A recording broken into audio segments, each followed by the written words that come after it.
Welcome to Fix It Home Improvement, covering projects that every homeowner should know and great products for home and garden.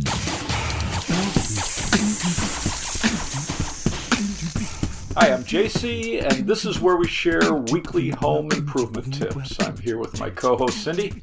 Hello, JC. Hi, Cindy. This week we're going to be talking about fire starters, and we'd like to thank Scott Barlow for liking and sharing the podcast, and also for the emails we've gotten for Book 9. And Book 10 is going to be on Amazon in December. It's going to be great. Some of the earliest evidence of people using fire for cooking and heating date back over 1 million years in Africa. And historians think that when early humans were making tools from flint, they created sparks that ignited dry material, and that's how they created fire. Ancient people used flint to make tools because when you strike flint with another hard rock, it creates thin, sharp pieces of flint, which they used for spearheads or knives, and eventually arrowheads, axe blades, and other tools. The Smithsonian Institute says there's evidence of stone knives butchering animals, and that dates back over 2 million years. When people figured out that iron could create reliable sparks when you strike it with the sharp edge of a flint, blacksmiths started making decorative fire starters made out of high-carbon steel. So you'd carry around some flint, and you would strike these together to start a fire in your home or when camping. Roman soldiers carried flint and steel to start fires when they were traveling. Two popular types of fire starters for starting a campfire use either magnesium or ferrocerium, sometimes called a ferro rod. Magnesium fire starters usually come in a small block, and on one side of it you've got a thin ferro rod. With the magnesium fire starters, you'd scrape off tiny pieces of the magnesium, you'd create a pile about the size of a penny, and then you would use the other side of the block with that ferro rod. You'd hit it with the spine of a knife, or you would have a striker to create sparks and light the magnesium, and then you would add tinder to the magnesium that's lit. Lighter seems easier. Ferrocerium fire starters generally come in a rod, and the thicker you get, the longer it's going to last, and you might see it called a ferro rod, ferro starter, fire steel. There's a few different names. Ferrocerium is a blend of material. The main two are cerium and iron. Both create sparks when they're struck. The unique thing about ferro rods is how hot the sparks are. They can reach temperatures of around 5,000 degrees. So much higher temperatures than a flint and steel or other material. And ferrocerium was invented in 1903. Ferro rods are very dependable for starting a fire, and it's great to have as a backup when you're camping, backpacking, or just being prepared for an emergency to start a fire in a fireplace or a fire pit if you don't have power or gas. Ferro rods will work in wet or damp conditions, and the intense heat can dry out damp tinder if you focus the sparks into a small area. Many come in a case to hold the rod and a striker blade that's creating the sparks. I keep a UST camping knife and multi-tool in my glove box, and it comes with a small ferro rod, paracord that has a tinder thread, so you can pull out this thread and it ignites easily. That's going to help you start a fire easier. It also has an emergency whistle. Why do you have this? You don't camp. I could create an emergency signal fire if I ever break down. And blow a whistle for entertainment? So if you're camping or backpacking, actually emergency rescuers say that whistles are important to carry. If you get caught in a storm and it's really windy, they say that the human voice doesn't carry very well, but a whistle has such a distinct sound that it really helps rescuers find people that are lost or injured. Okay. Interesting, huh? Ancient Egyptians used whistles, and the ancient Greek and Roman sailors used whistles to keep the slaves rowing in unison. Good research, Jason. There's a pretty cool old-fashioned fire steel kit you can get from Convoy SG. It's Konvoy, capital S, capital G. It has a decorative steel, and it comes with a piece of English flint and a carrying case. They say it'll last about 50,000 strikes. The Leatherman Signal, Signal, is a multi-tool with a ferro rod and a whistle, so it's handy for camping or to have in your car. Zippo, Zippo, has a ferro rod fire starter. They call it Mag Strike. It's a thick ferro rod that has a plastic handle. It slides into a plastic case, and that's protecting the rod. The striker is part of the case, and it has a lanyard hole. Okay. UST, which stands for Ultimate Survival Technologies, has a fire starter called Sparky Fire Starter. It's a spring-loaded spark bar that holds a fire starter rod, and it can be retracted into the case. So when it's closed, it's only 2 1/4 inches by a 1/2 inch wide, and this can be used with one hand if you were injured and you're trying to start a fire. The plastic case has a lanyard hole, and it works in damp conditions. All you have to do is push down on it to create sparks. Some other top-rated fire rods and starters. Coleman has their magnesium fire starter. Exotac, it's EXOTAC. Their Nano Striker was rated very high, and it fits on a keychain, so very small. Holland Lighting Strike Fire Starter. So it's Holland, HOLLAND. It looks like a small flashlight. It has an area to carry tinder, and you can aim the sparks with this. And so that flashlight style is nice to hold tinder in it. Gerber has their Bear Grylls fire starter. It has paracord and a whistle. Most of the rods are going to have a protective coating, and you're going to have to scrape that off before it starts making sparks. Zippo has an emergency fire kit. It's a small tube about 4 inches long and 1 inch wide. It has a cap on the top and the bottom. You remove the top cap, and it has a spark wheel. So it kind of looks like the spark wheel on a lighter. Okay. If you take off the bottom cap, it holds 5 of these Easy Spark tinders. So these are round wax-coated cotton balls that burn for about 5 minutes each. All you have to do is just use your spark wheel, and it'll ignite this, and you can use this to start a fire. Okay. Another way to start a campfire is with a storm match. So you either have waterproof or water-resistant matches, and most of these are windproof. So these are good in wet, windy conditions. So like in a storm? Right, exactly. Get it? Or even if it's just lightly, even into drizzle, it does a nice job. One of the first match-like devices was written about in China in 950 AD. They used small sticks of pine that they soaked in sulfur, and then they used this to light lamps. A self-igniting match was invented in 1805. The match head was a mixture of sulfur and other chemicals, and it would ignite when you dipped it into a small vial of sulfuric acid. And that design didn't catch on. One of the first friction matches was invented in 1826, and it used sandpaper. You would pull the match through this, and it would light. And one of the first match businesses in London, they nicknamed them Lucifers. For camping, backpacking, and emergencies, look for matches that come in water-resistant or waterproof cases, and then the matches are waterproof and windproof. Some will have wax or a waterproof coating that needs to be removed or scraped a few times before they'll ignite. So it might be a little harder to ignite, but most, when they ignite, rain, snow, or wind won't put them out. So you should read and compare the labels. Zippo has a Typhoon match kit with a floating water-resistant case. The top cap covers the matches.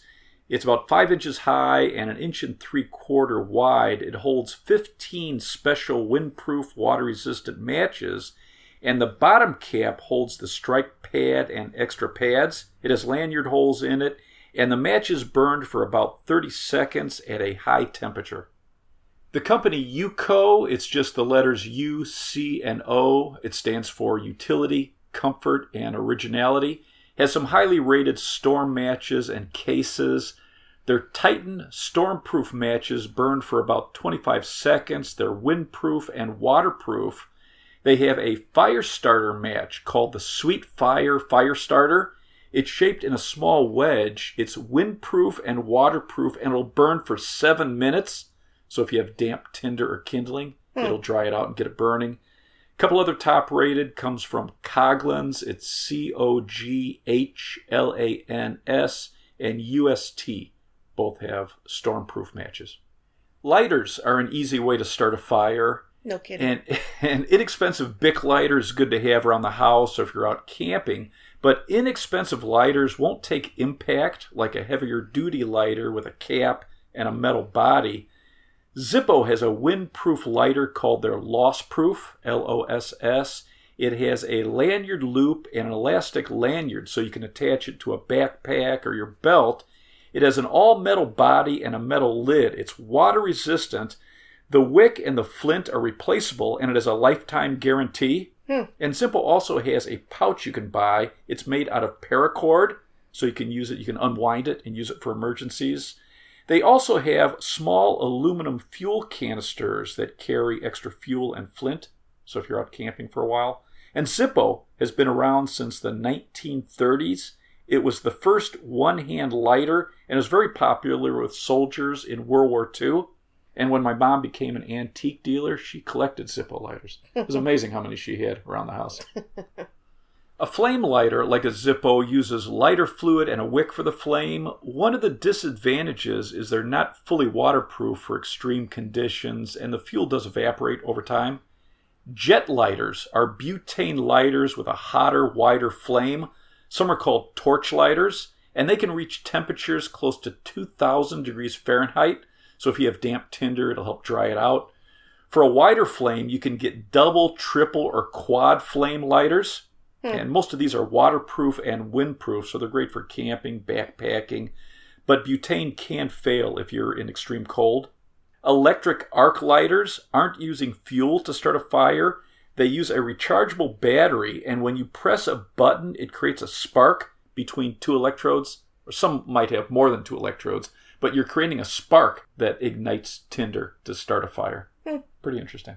The UST TechFire Pro fuel-free lighter is an arc lighter that comes with a locking lid and 3 feet of utility cord, and that cord has a tinder thread. So if you need tinder, you just unwind the cord, you remove a small amount of the tinder thread, and it ignites very easily to help start a fire. I wasn't familiar with the arc lighters, so I read the instructions. It says only depress the button and create the sparks for 10 seconds or less at a time. Don't have wet hands while you're using it, and don't put it into water, and don't touch the electrodes. So it probably pays to read the instructions and stuff. The UCO Stormproof Torch and Bottle Opener is a triple jet lighter. It comes in a waterproof case with a clip. It's refillable, and the flame is adjustable, and it has a bottle opener. Exciting. Some other top-rated lighters come from TacLife, Tacklife, Tesla Coil, Tesla, capital Coil, Scorch Torch, Scorchtorch, and Vertigo, Vertigo. When you're starting a campfire, a fireplace, or a fire pit, you generally start your fire by lighting tinder so that it lights your kindling, which will light your logs. Tinder is the small, easy-to-burn material, so a balled-up newspaper, wood shavings, dryer lint, pine needles, straw. You could use a bird's nest, dry leaves, or you can buy a fire starter. Zippo has a fire starter called Tinder Shreds. It's shredded natural pine that's coated with wax, and that's going to help make it water resistant. It ignites with a flame or sparks, and then Zippo also has those easy spark tinders too, the wax-coated cotton. Right.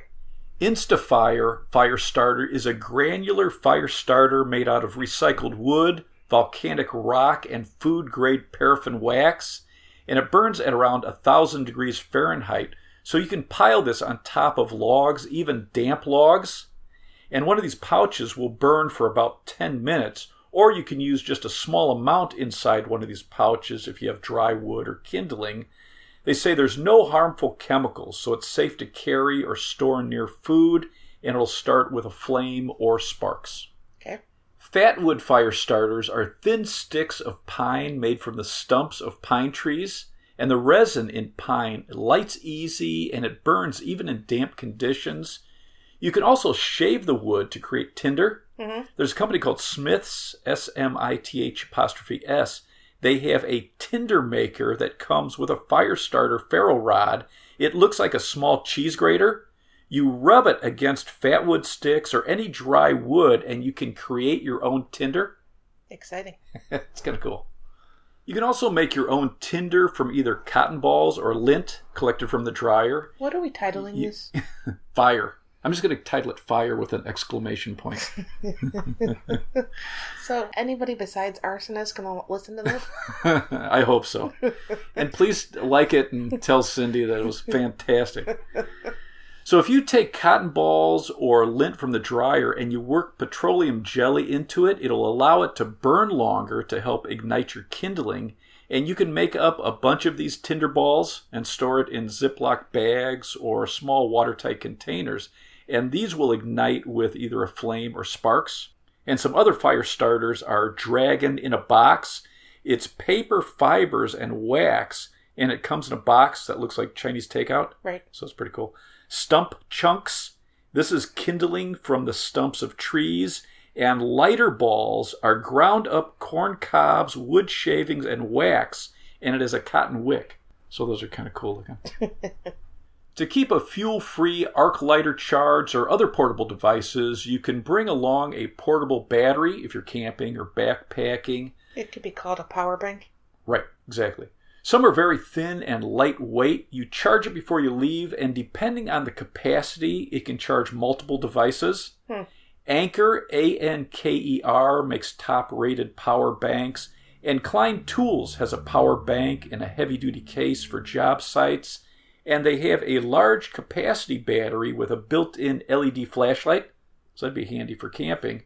You should compare the outputs and the battery capacity when you're shopping for power banks. You're not going to spell Klein Tools? Klein, K-L-E-I-N. X-Torch, it's the letter X, T-O-R-C-H, is a flashlight, lantern, and power bank that has a built-in solar panel. That's cool. Yeah, very cool. You just put it in the sun to recharge it, and you can also use a USB cord to recharge it. Zippo has rechargeable hand warmers, so you can keep your hands warm for hours, and you can use the hand warmer as a power bank.